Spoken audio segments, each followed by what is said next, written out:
Starting with John Espi Espinola, Executive Vice President at Premera Blue Cross. Tom Donohue, the partner at Hall Render, a healthcare law firm. And Lloyd David, CEO of Polyclinic. Thank you all, gentlemen, for joining us. I appreciate you being here. The idea of this panel was to talk about what it takes to find good partners in healthcare today and what the response might be to this increasing alignment. I will say, we had our first conversation, the four of us, 7 minutes ago about this topic. It's, I guess, how we roll here. We were trying to make room for Senator Murray to join us, and ultimately that didn't happen, and so these gentlemen were very kind in just stepping into the breach. I appreciate it. Lloyd, let me ask you, when we have talked previously, you talked about sort of that over the sweep of your career, the idea of partnership has taken on a lot of different meanings. And maybe just talk about what you think the current state of play is related to what partnership looks like in the market today, ranging across the full spectrum of options. Is there a sincerity and authenticity about it today? Is there sort of a catalyzing event related to policy or cost in the marketplace? Or is it a lot of hot air? Could you give me a broader question to answer than that? Okay. I'll say a couple of things. Yep. And first of all, by way of background for the Polyclinic, multi-specialty group, 200 doctors, 250,000 patients, based in Seattle, primary care and multi-specialty, physician-owned and independent. So we have a history of partnerships. I'll say a little bit about that because I think it shapes how I view things now. So back in 1996, the last time healthcare reform was happening, we created an IPA in a joint venture with a family medicine group based in North Seattle. In 2015, and we, by the way, that was to do commercial and Medicare full risk capitation. We kept doing full risk Medicare capitation until this day. In 2015, we created a clinically integrated network to do value-based contracting on the commercial side. We did that in a joint venture with Premera Blue Cross and Physicians Insurance, the largest malpractice carrier in the state, who had strategic interests aligned with ours. And I think that's a key point that I would make, because I think partnerships endure if you have if you have true strategic alignment, not because it seems like the right thing to do. Mm-hmm. And then last year, we opened a joint venture ambulatory surgery center on the Swedish campus, but actually co-owned by the Polyclinic as the majority owner, and we're the managing partner. And we did it to avoid creating redundant resources and excessive spend of capital, but also with a shared commitment to move care out of the inpatient setting to the outpatient setting and bring costs down. And I mention those things because we have some history that's shaped how we've thought about partnership, but we've also had informal partnerships. And actually, and I'm not saying this to suck up to Espi, but we had quite a bit with Premera Blue Cross over the years, again, because we had strategic alignment. Premera had chosen, part of their strategic positioning was to be viewed as partnering well with physician groups. Mm-hmm. And so we were looking for how to create value and partner well with payers, and so we found alignment. So I guess that shapes my view about this a lot, which is number one, if there isn't true strategic alignment, like this isn't really important to us and really important to them, the chances go way, way down. Yeah. Because we each have our own set of organizational priorities, and most of the people who work for us are really committed to making sure that they succeed in whatever we hold them accountable for, right? So mm-hmm. if this isn't truly a priority for our organization and the other organization, it will fall to the wayside pretty quickly. Mm-hmm. So to me, strategic alignment, sort of broad strategic alignment, and then focused alignment in terms of this is really important to both of us are, I think, key aspects of what makes for a successful partnership. Mm-hmm. I have some thoughts about some of the other partnerships happening, but I think maybe I'll save those a little bit later. Yeah. Espi, let me ask a slight variation on that, which is, I think Premera Blue Cross, as an outside observer, it appears to me you guys have been trying a lot of different types of partnerships and contracting models and working arrangements in Washington, also in the LifeWise product in Oregon when you were in that market, certainly up in Alaska, which has not historically been a market where plans and providers work closely. What are some of the lessons that you all have sort of derived or divined from, trying and experimenting with a number of different models? What have you taken away from that? First of all, thanks for having us. It's good to be on stage here talking about this topic. I would just sort of start with, I'm a physician and I'm in this job in large part because I'm a physician, because we wanted to make a pivot to be able to work closely with the provider system. And because of my background, I'm able to understand the way healthcare works and understand some of the challenges that Lloyd is facing every day. So when we're trying to partner with him, I can bring that perspective and try to bring that alignment. I would piggyback on what Lloyd said and get to your question. I would say trust, alignment, persistence, and some fearlessness are required for these things to work. Trust because you will have disagreements, you'll stumble and fall, you'll make mistakes, and you don't want to end up finger pointing. You want to just be in it. That's fine. You did just alignment because these things are complicated. And if you're not aligned, you might end up running in two different directions, even though you're both going to the West Coast. One of you is going to Portland, the other is going to Seattle, and you don't figure that out until halfway through the journey. And that can be a big problem. And persistence because nobody knows how the hell to make healthcare work better. Really, nobody knows how to do that. So you got to just persist and persist and persist and try it. And the fearlessness is absolutely because we will stub our toe along the way. What we have learned along the way is that healthcare is infinitely complex and unique based on a bunch of micro environments.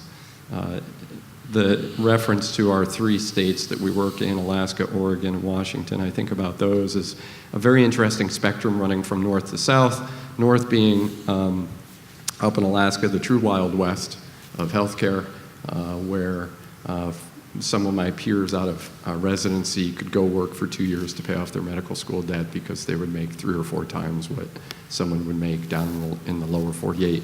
It's the most expensive healthcare in the world, not just the nation, because we have the most expensive healthcare in the world as a nation. Alaska is far and away the most expensive place in the world.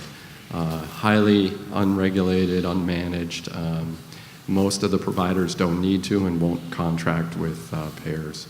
Then you move to Washington. We have an open access PPO legacy in this environment with a legacy of employers, including the state healthcare authority, Boeing, Microsoft, Amazon, Starbucks, and others that really were competing for talent along the way or having strong unions that drove very rich benefits and led to large PPO networks that were largely unmanaged, and that's the legacy we work with here. And then down in Oregon, highly managed care environment. So we work across all these environments which are very different, and we have to just recognize that the partners are where they are.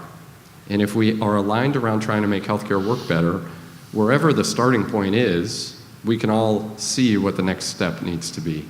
And we've got to persist in that. So our play is always to be adaptable, to meet the provider systems where they are, to be a collaborative partner, to bring intellectual capital, sometimes real capital, financial capital, and resources and capabilities to help make these things work, and that we have to be adaptive.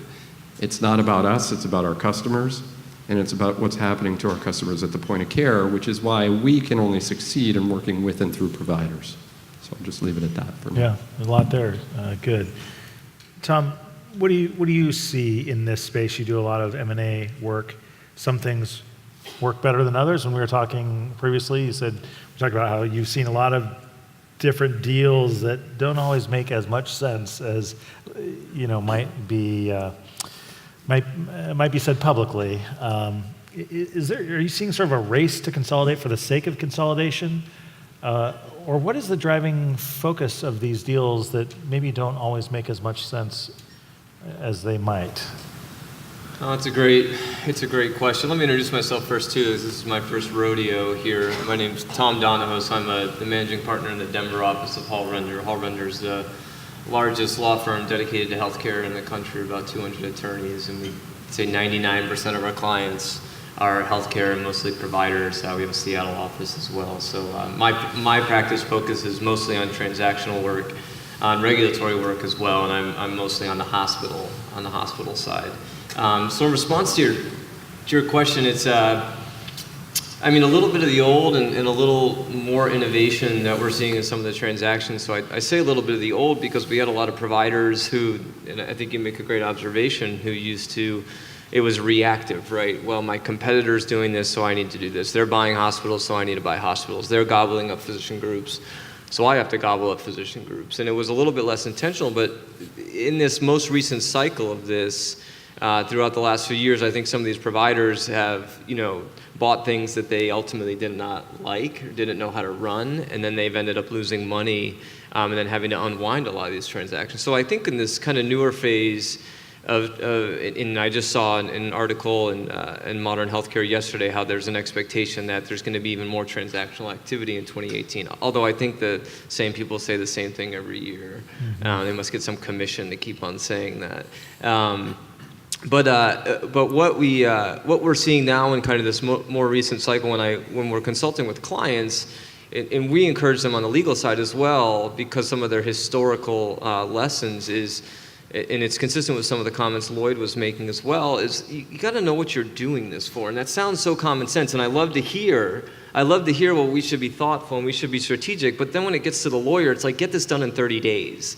And it's hard to be strategic in 30 days when you're combining multiple hospitals, even if you're just buying a physician group in some cases, if you really want it to work efficiently. So we're seeing a little bit more thoughtfulness with some of your historical transactions and making sure it makes sense from a strategic standpoint.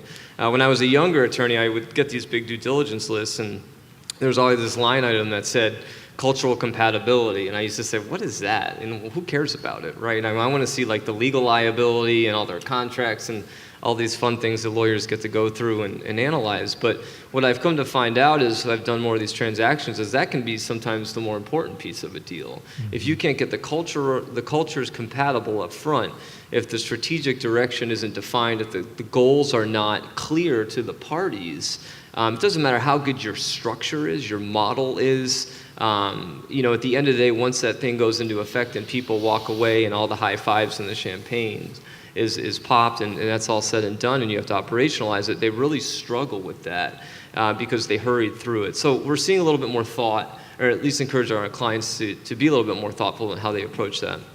And kind of that's a little bit more on the old, but we are seeing new stuff. And we talked about this last night a little bit, and I think it's already been discussed in quite an amount of detail. Today, you're seeing the payers much more involved with the providers, not just on the, in structuring more innovative contracting strategies, but also you have your Optum's buying. Everyone knows about the big transaction with DaVita Medical Group. As of a few weeks ago, we sold a large primary care client in Denver to Optum last year, and they were, again, it goes to intentionality. They were incredibly clear why they were buying that practice. They were excellent at managing patients, and Optum wanted that because they felt that they could maximize some of the financial opportunity there. And then we're seeing a lot of private equity. Personally, I was involved in 2 deals this last year that had private equity purchasing physician practices, and then just recently involved in a deal where we had a hospital system investing with private equity and some clinicians in a clinically integrated network that they were going to use to expand market share as opposed to bricks and mortar strategy. So you're seeing these non-traditional providers now getting into this space as well, and we expect that to continue with the kind of this new thought that if providers can't figure some of this out, some of the other folks are going to figure it out and maybe be successful as well. So, Espi, how do you sort of determine, I guess I've got a couple of thoughts building on the statements you all have made. One is, even though I think we recognize this cultural piece is really centrally important, but you still have to have strategic alignment. And if you have great cultural alignment and you don't have strategic alignment, then the cultural alignment doesn't make as much sense. But so how do you determine when cultural alignment or misalignment might outweigh strategic alignment? And doesn't this take like a generation of a Lloyd David's leadership to sort of develop an organizational culture that you can partner with? Or is this something that actually comes much more quickly, again, if there's strategic alignment?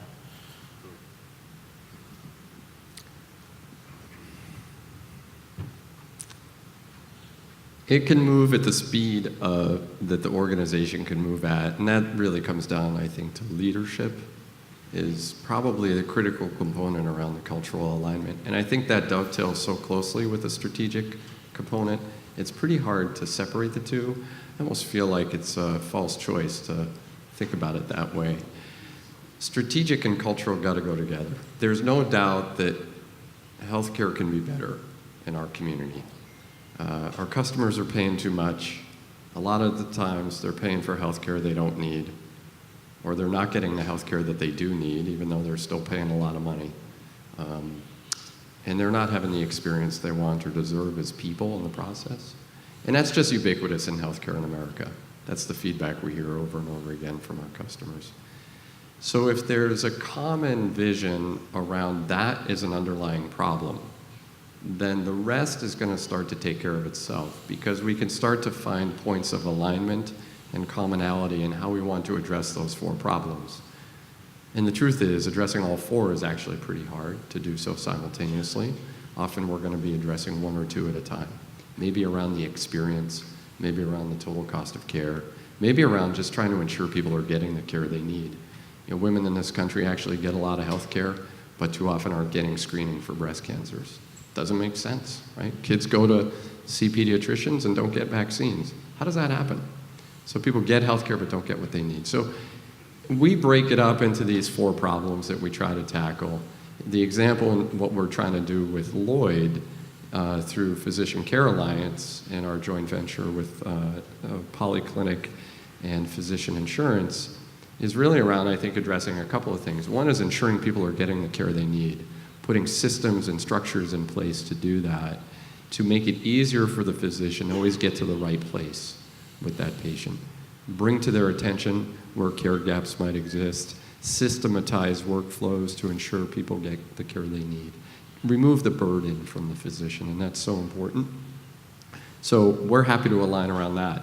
There's likely a total cost of care play. It's early in the process. We don't know. But we're happy to align around addressing any of those 4 problems. If there's the right leadership, the organizations can move. So I almost think that the choice between strategic and cultural may be artificial. The 2 travel together. Yeah. Can I just Please. follow on that? So, because to me, the cultural piece and trust, and I hate buzzwords, but transparency or openness is a really critical part of building trust. Those are either enablers or barriers, right? So we talked about strategic alignment. I just have to say, money is a big part of this, okay? What? And that may not be In popular. healthcare? You know, but creating shared financial, creating alignment of financial interest, okay? Because that drives a lot of what happens inside many organizations. And so, I mean, we can't not talk about that. I mean, and I will say about good intentions are really different than strategy, okay? I mean, sometimes people get together and they're going to make the world better, they're going to make healthcare better, but strategy is more focused. But tying the money into that, it helps galvanize people. And I think we'd be remiss if we didn't talk about money being integral to a lot of effective partnerships.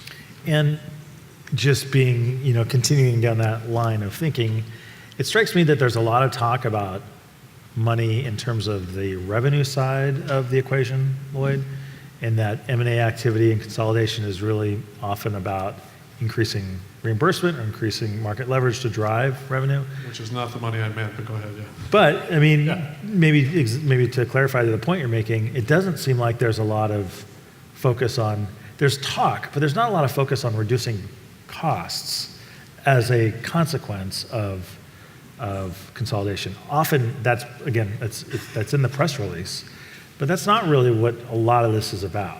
Is that right? Well, so I mean, my take on scale, I talk a lot about scale, right? So there are economies of scale, maybe. I mean, sometimes you get together for that.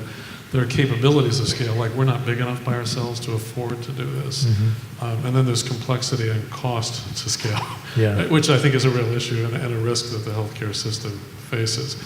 On the operator, first of all, we've done total cost of care arrangements probably for 8 years, where we were trying to focus and be incented and aligned with the payers and the purchasers to reduce the total cost of care. A lot of that focus was on utilization. getting things from the inpatient side to the outpatient side, from a ASC into a procedure room, making sure that we did the necessary care, didn't do the unnecessary care. So I think there has been a fair amount of focus on trying to reduce the total cost of care. But I will say, everything in healthcare is too expensive.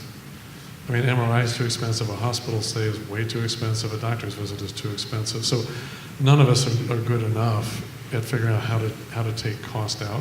Yeah. And whether, yes, if you buy a lot of hip replacements, if you buy 3 times as many, you might get a better price. So I don't want to take anything away from that. But that's not going to be the ultimate driver of taking cost out of our system. And none of us are good enough at that yet. Yeah. So Tom, maybe offer your thoughts on vertical consolidation that we're starting to see between, for instance, CVS and Aetna, an insurer and a non-insurance healthcare company, maybe increased activism among large organizations like Amazon or Walmart and the role they play in healthcare. As a consultant that works with a lot of different types of organizations, do those things make sense to you? Or is this about something else? Well, as a good lawyer would respond, it depends, right? And it depends mostly on what they're trying to accomplish, right? So I can speculate about CVS Aetna because we're not involved in that whatsoever. But you look at a play like that, and so you're trying to see, well, what is CVS trying to get after with that? And assuming there's a clear strategy to do it, it might make sense. I could see if in some cases we're the other way around. That was an interesting one. But if you had a payer buying a CVS or something, say, okay, well maybe they want to put, or use that as a mechanism to put providers in retail clinics across the country and increase points of access that way, as opposed to have to contract with independent physician groups and so on and so forth. So you could see where there would be a strategy there. So again, going back to my initial response, I say it depends because I think you're going to see a little bit more of this. It's just going to depend on what they're trying to accomplish. And I've seen clips in the newspaper. Amazon is talking with Cerner and they want to get the pharmacy license. That was all the rumor for a month or so.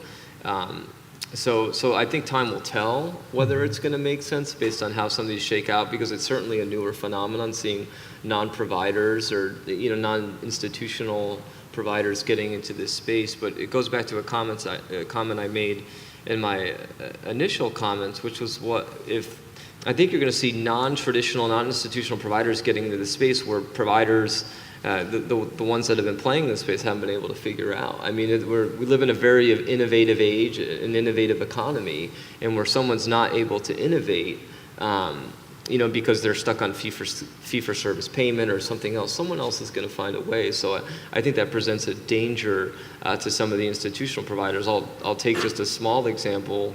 And again, I know I've kind of walked off the path of your vertical integration question, but we had a payer in our market in Colorado approach one of our physician clients, and they wanted to enter into a particular arrangement with that group, and it involves some institutional surgical care, but they didn't want the hospital to be involved. They wanted, or the ASC, they wanted the doctor to contract with the ASC as a commodity to rent that bed for 3 hours to do the surgery, but that was it. So you saw in that case the payer was trying to cut out someone that historically would have been involved in an arrangement like that. So that's a microcosm or a small example of what I think we'll start to see on a bigger level. And again, you're starting to see some of these non-institutional providers get into this space and see what they can do and see if they can make one of these plays make sense. Yeah. DJ, I'll just say it makes absolute sense. CVS Aetna? All of it. Amazon, Joe's Garage, trying to get into healthcare with their monkey wrench. And I would say that because of a couple things. It is the largest portion of our GDP. Mm-hmm. There are profound inefficiencies in that marketplace that can be exploited in a variety of ways. And I think some of the examples you gave provide a bunch of different examples of how some organizations are going to try to play the market. Amazon is going to exploit inefficiency and probably destroy a lot of organizations along the way. because a lot of organizations are living fat, dumb, and happy because there's so much inefficiency. The CVS Aetna deal is a different thing. Let's consolidate up as much of the revenue that's flowing through healthcare as we can. All the medical and all the pharmacy, that's basically the entire thing. And try to squeeze as much margin out of that as we can and get so big that we're a market maker instead of a taker. So I actually think, and then I just look to where the smart money's going. Whether or not it's smart, I don't know, but that's the euphemism that's used. VC and private equity is throwing billions and billions and billions of dollars.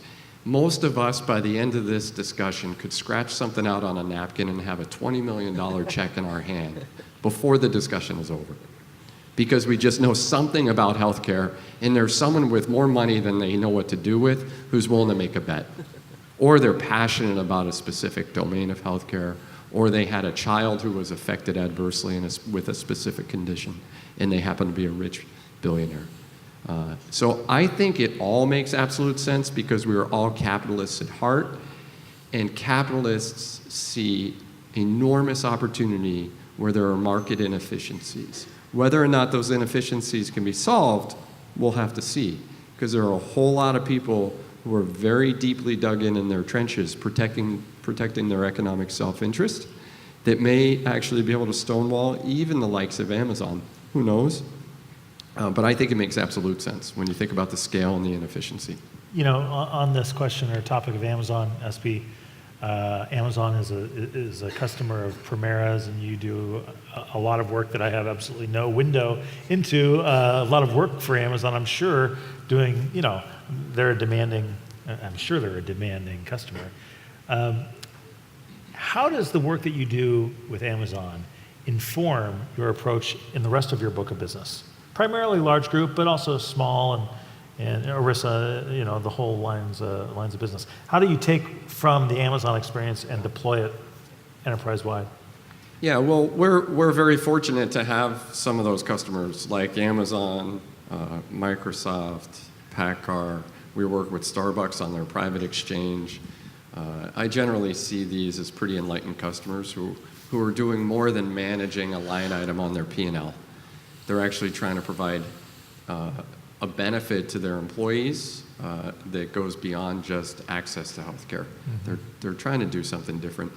So that mindset and their willingness to take risk and innovate pushes us to be better and constantly challenges us to think outside of our box, to innovate in ways that we have really no idea how to go. So they push us, we partner with them. One of those customers challenged us to develop an ACO specific to their employee base that was designed entirely around their business needs as they understood it for their population. Amazon has all sorts of unique needs for their employee base. As you can understand, they've got kind of a bifurcated employee base. They got a bunch of techie types, I don't know the lingo, but a bunch of coders and engineers and programmers, and then they have a bunch of folks working in warehouses throughout the country, totally different healthcare needs. They're trying to solve for one set of that population, what are we going to do about this opioid crisis that is killing us? Because we have a population that is very uniquely impacted by that. And that's challenging us to think all the way upstream about prevention, long-term treatment on a life cycle that's very different than you would normally see in a traditional health plan setting, because we know that for opioid treatment, you're less likely to have relapse if you're successfully in treatment after 12 months. The relapse rate in the first 3 months is terrible. Now, most health plans are not going to invest for 12 months in treatment for someone because it economically may not make sense, because that member may not be with you for 12 months, especially that kind of a member. So health plans aren't really focusing on the opioid crisis. Amazon's challenging us to do that in a way that's pretty exciting, forcing us to think outside the box and build partnerships with providers who focus on that and bring programs to bear that will meet the needs of that population around the country.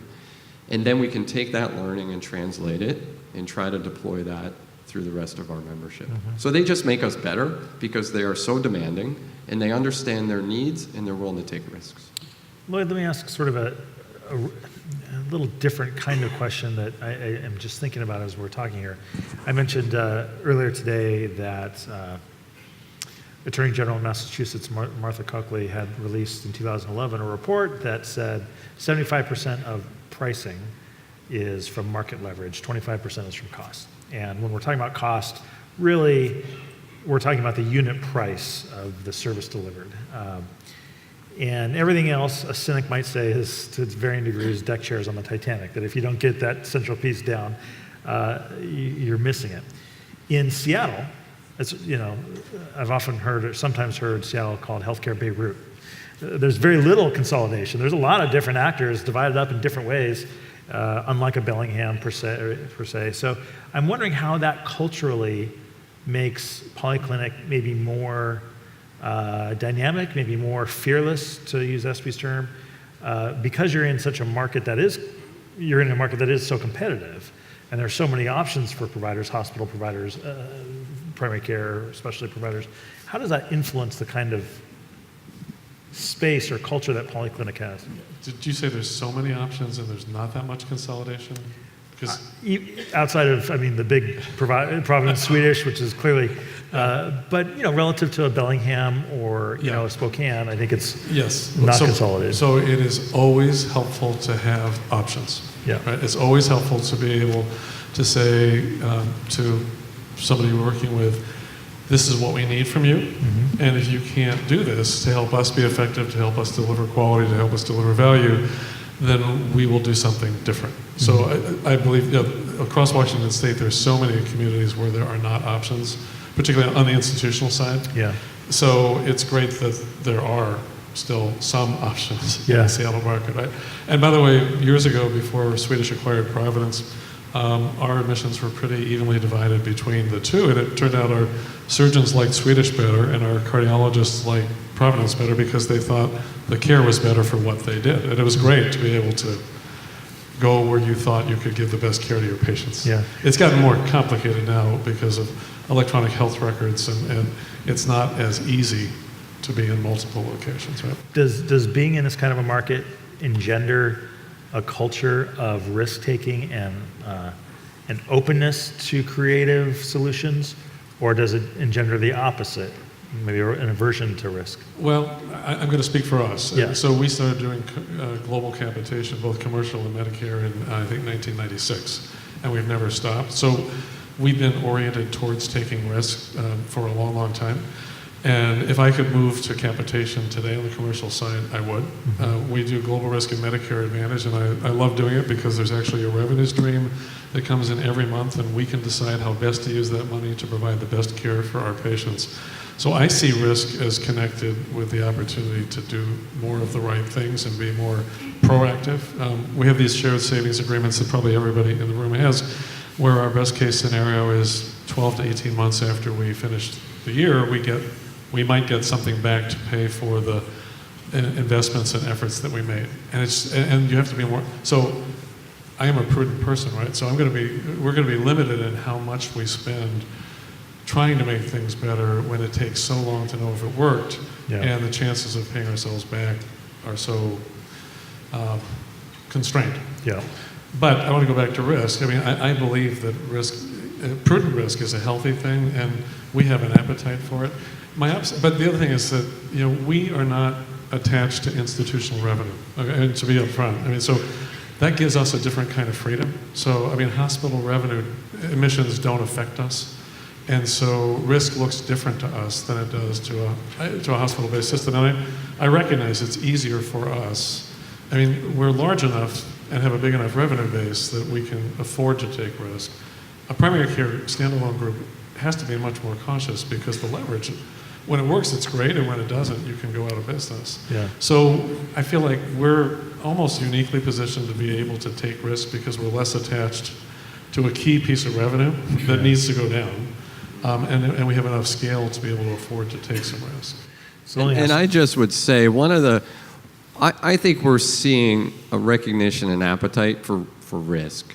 Yes. There are a lot of complications with being able to deploy risk-based models, especially the most important one, I think, is the funding mechanism for the way healthcare is purchased in the community. So we have a few segments, right? We have Medicaid, we have Medicare, we have the individual marketplace, and then we have employer-sponsored insurance. And every one of those is funded a little differently. Where there are individuals involved, if it's a fully insured product, it is an insurance product, and you can create a risk pool, and you can work towards capitation and a really full-fledged risk model. One of the challenges is that the marketplace is increasingly tilting towards self-funded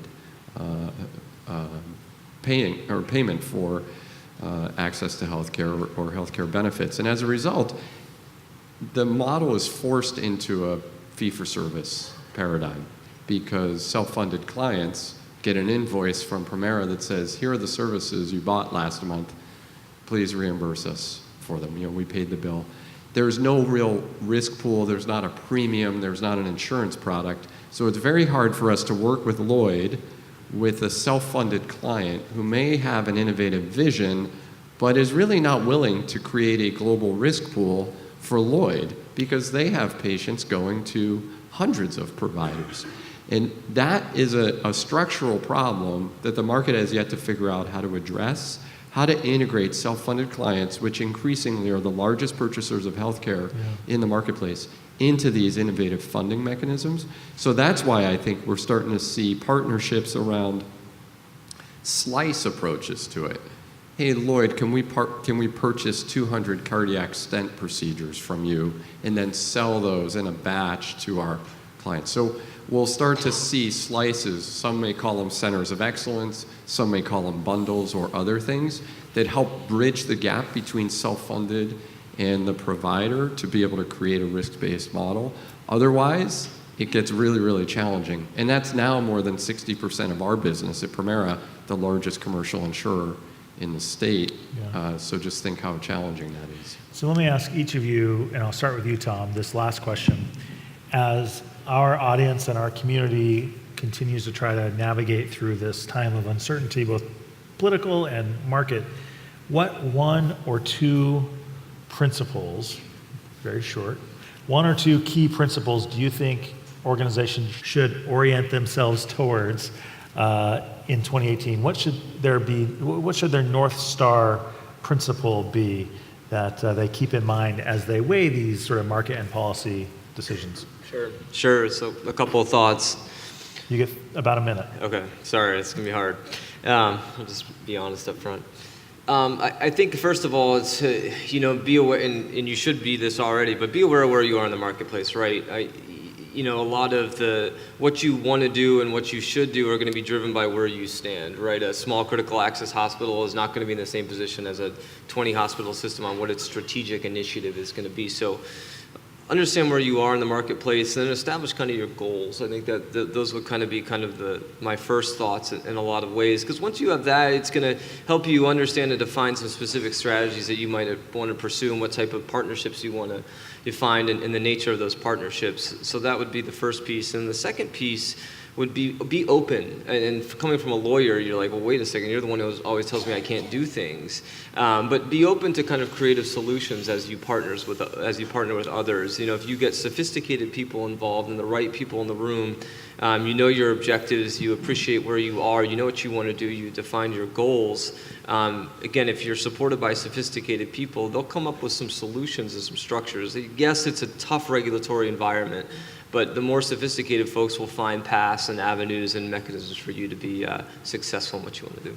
Good. Espi, one or two key principles to orient towards? Yeah, I'd say two things. First, it has to be about focusing on making healthcare work better, because there will always be an opportunity to create value by doing that. Healthcare is not going away.